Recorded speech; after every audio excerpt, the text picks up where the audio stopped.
nosotros en el juzgado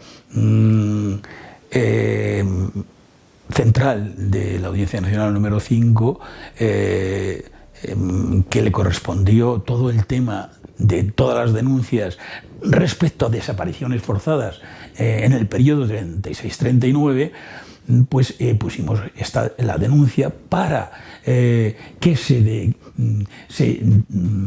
declarara de manera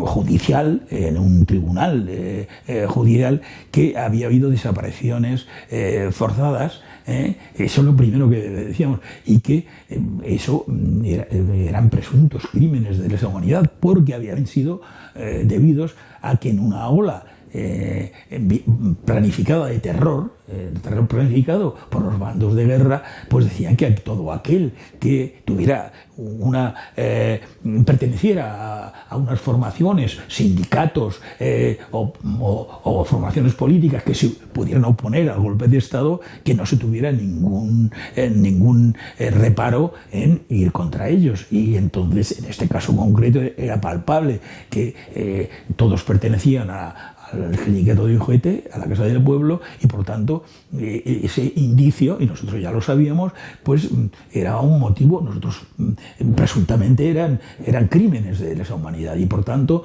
eso es lo que tenía el tribunal que reconocer, y después de una investigación, de una instrucción, etcétera, etcétera. Pero también pedíamos el rescate del valle de los restos del Valle de los Caídos. Entonces, bueno, yo en ese momento tuve un contacto estrecho con el juzgado número 5. Naturalmente, no iba yo solo, iba con un abogado, como es preceptivo, y en ese momento, como era la única demanda sobre el tema del Valle de los Caídos, a mí, el juez, yo creo que con acierto, me encargó pues de una serie de cuestiones, entre otras ir con oficio suyo, fui a la Laga de Alcalá, fui en fin a distintos sitios dentro de lo que era la administración pública y tal, para un poco investigar cómo había sido el movimiento de llevar los restos al Valle de los Caídos a nivel de España. Era una tarea que para mí pues me desbordaba, como es lógico, pero tuve la suerte de que cuando estuve en el Valle de los Caídos, en el Haga, pues el director, como había recibido ese mismo oficio del juzgado central número 5 de la Audiencia Nacional, pues me facilitó todas las cosas, pero vio que era una tarea ingente que yo no podría abordar. Dice, pero no te preocupes porque lo estamos digitalizando. Pues al cabo de 2 o 3 días me dio un CD con toda la digitalización de la operación transporte. Yo eso se lo pasé inmediatamente al juzgado, y ahí lo tuvo y tal. Pero claro, de aquí, que ya sabéis todo el proceso, el 16 de octubre de 2008 acepta la investigación el titular del juzgado, pero inmediatamente la Fiscalía, el titular de la Fiscalía de la Audiencia Nacional se oponía a toda esta investigación. Se reunió el pleno de la audiencia y en noviembre, a principios de noviembre, todas las actuaciones que estaban determinadas en el primer auto del juez Garzón, que fue el 16 de octubre, las anuló. Entre ellas estaba la providencia que nosotros el 29 de octubre nos había formulado para que pudiéramos exhumar los restos de la caja 198, naturalmente con el visto bueno o la dirección del juez correspondiente de San Lorenzo del Escorial. Pero anularon todas las actuaciones. Entonces ya lo sabéis que el 18 de noviembre hubo el segundo acto de Garzón, cuando territorializa y tal. Pero resulta que el juez, ya lo sabéis toda esta dinámica, el juez de San Lorenzo del Escorial devuelve esa denuncia relativa a nosotros a Garzón y le dice que él no es competente, el juez de San Lorenzo del Escorial, que es competente en la audiencia, porque no es una cosa que haya ocurrido solamente allí, sino que ha ocurrido en toda España y tal. Entonces eso, el juez, como es natural, también hubo otro juez de Granada, solamente hubo 2 que lo rechazaron y se lo devolvieron, pero el juez no tenía más que tenía la obligación de formular una cuestión de competencia ante el Tribunal Supremo. Y todo eso estuvo parado hasta el 2012, hasta el juicio en que se llevó contra él. Ya lo sabéis, y lo sabemos todos, y lo sabe toda España, lo que ocurrió con pues nuestro juez, el juez de las víctimas, porque así hay que considerarlo y llamarlo. Entonces lo que pasó es que mientras tanto se juzgó por una serie de no solamente por este tema de haber intentado investigar todos los crímenes y desapariciones de golpistas y franquistas, sino por otra serie de cuestiones, otras dos demandas que había que no se referían al caso, pero que en ese juicio yo pude declarar por primera vez, porque fui testigo ante un juzgado de la máxima categoría, como es el Tribunal Supremo, los hechos que habían ocurrido en Pájaro y Raja, muy importante. Y esa declaración es pública y está hasta en Internet. Entonces, fue absuelto, como se sabe, de esta intento de investigar, pero fue condenado por otra cuestión.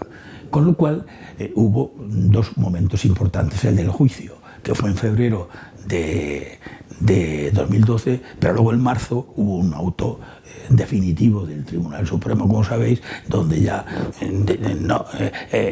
prohibía que los familiares pudiéramos poner demandas aquí en España. Yo fui a Europa inmediatamente, que ya había agotado aquí toda la cuestión de la ruta y del camino judicial, porque fui al Escorial, ya en virtud de ese auto de marzo del Tribunal Supremo lo archivó, recurrimos en alzada, después al Tribunal Superior de Justicia de Madrid, luego al Constitucional. Yo acabé ya sabiendo que lo iban a archivar todos para poder ir a Europa. Y estuve pues había una demanda que me la llevó, en ese caso me la llevó Right International Spain, a través de Alicia Moreno, la abogada, y allí pues era Fausto Garales contra España. Pero ni siquiera entraron en el fondo, simplemente dijeron mutatis mutandi, una denuncia anterior que había habido en relación con un diputado dorado de Andalucía, etcétera, etcétera. Total, que lo resolvieron en un mes, y yo lo puse en agosto. En noviembre ya había esa resolución negativa. Fui a Argentina, etcétera. Recorrí todas las cuestiones. En Argentina sí que es verdad que en el 2016 hubo una comisión rogatoria.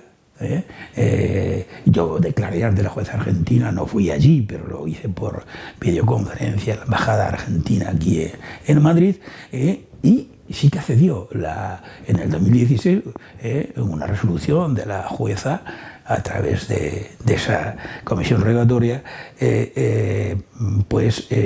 permitía que llevándolo a un técnico y con el auxilio del juez correspondiente de San Lorenzo del Escorial pudiéramos intentar llegar a la caja 198. Pero aquí siguió el recorrido, llegó al juzgado correspondiente de San Lorenzo del Escorial, que era el número 2, y ni en una semana, estaba de vacaciones la jueza, yo estaba esperando que volviera. Fui con la abogada Ana Mesuti al Escorial y ni nos recibió. Y lo hizo en nada, en unas horas.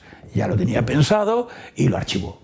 Yo ya no quise recurrir a la ONU ni esas cosas, pues ya había agotado todo eso. Entonces, lo que me dediqué a partir de 2016 yo ya la había simultaneado con la vía judicial. Yo a todos los de Pajares, a todas las víctimas, yo llevaba con autorizaciones correspondientes, llevaba el caso, con lo cual yo había también tentado la vía administrativa, había tenido encuentros con Patrimonio Nacional, había acudido al ministro de Justicia, había tal, pero no había dado resultado ninguno tampoco. Echaba mano fuera, no había voluntad política, a mí me recibían y nos recibían a todos los que estábamos en esta tesitura, de otras provincias, etcétera, pero ellos tenían la orden clara de que no se hiciera nada en el Valle de Cuelgamuros. Pero hete aquí que sabéis que pues hubo una petición para los hermanos La Peña, etcétera, de la zona de Calatayud, que en virtud de una legislación muy antigua, etcétera, que había y que se permitía que era de tiempos del siglo XIX para las guerras de Cuba o para las guerras carlistas, para que los familiares se encontraban a sus deudos, que habían caído en batalla, pues podían darles una digna sepultura. Y entonces el abogado que llevaba el tema de los hermanos La Peña, que había llevado los míos, él se formó precisamente en todo este tema, que es Eduardo Ranz, pues vio esa circunstancia porque estaba más o menos implícita en el auto, un buen auto, del Tribunal Superior de Justicia de Madrid, que había hecho denegando Madrid, pero ustedes pueden ir por la vía administrativa y tal. Entonces él lo captó y se conoce que vio eso y entonces fue y lo pidió para los hermanos La Peña.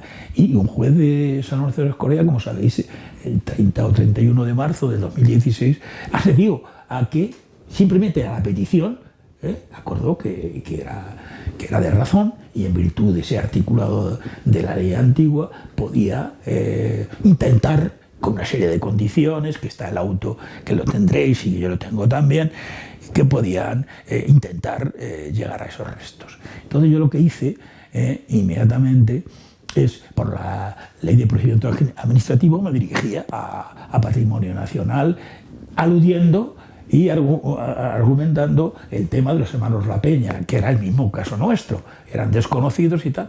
Entonces yo ahí pedía no solamente los restos de mi padre y de todas las víctimas de la caja 198 de Pajares y Taja, sino que pedía también la de mi tío, un hermano de mi padre, que había caído en el frente porque le habían movilizado y que además estaba soltero y estaba con mi padre cuando le cogieron a mi padre, estaba segando, no habían terminado la siega porque era un jornalero y estaban en el pueblo actuando, pero él se fue a Salamanca, le movilizaron, tenía 27 años, estaba soltero y murió en el frente en el año 37, en enero, el 7 de enero, y resulta que en el frente de Brunete, que yo me enteré de eso. Lo había visto en la placa que siempre estaban en todas las iglesias de España, de caídos por Dios y por España. Y él, como había caído en el frente de los golpistas, porque le habían movilizado, porque Salamanca era retaguardia de los golpistas, es decir, había triunfado al golpe, pues les habían movilizado y vino aquí. Yo me enteré en el Haga, cuando estaba investigando, que os he dicho y tal, pues yo tenía esa inquietud de, digo, bueno, pues sí que hay uno enfrente y yo aquí veo que hay un listado de todos los cementerios de la provincia de Madrid, de los que se han llevado al Valle de los Caídos entonces, en Cuelgamuros ahora, pues a ver si encuentro a mi tío. Y efectivamente lo encontré en ese listado y tal. Y desde entonces yo lo pude incluir en la demanda para recuperar los restos. Y ahí está en la cripta África, en la primera que se entra a la izquierda, en las laterales, y ahí está, también pedí la certificación, porque yo sabía la mecánica, a patrimonio, etc. Entonces, ya resumiendo, a mí me concedieron en ese momento, cuando yo lo solicité en 2018, en febrero, me concedieron inmediatamente la de mi tío, pero no la de mi padre ni la de los otros, porque estaban como desconocidos. Dice, no está el nombre en nuestras fichas y tal. Digo, bueno, no está el nombre, pero este es el mismo caso de los hermanos La Peña. Recurrí en alzada a la presidencia, que el organismo autónomo depende de presidencia del gobierno, e inmediatamente me dieron la razón. Con lo cual ya lo tenía todo previsto. Y entonces lo que ocurrió es lo que ya sabéis. Pero todavía tardaron. Esto fue, yo en 2018, en noviembre, ya lo tenía todo resuelto.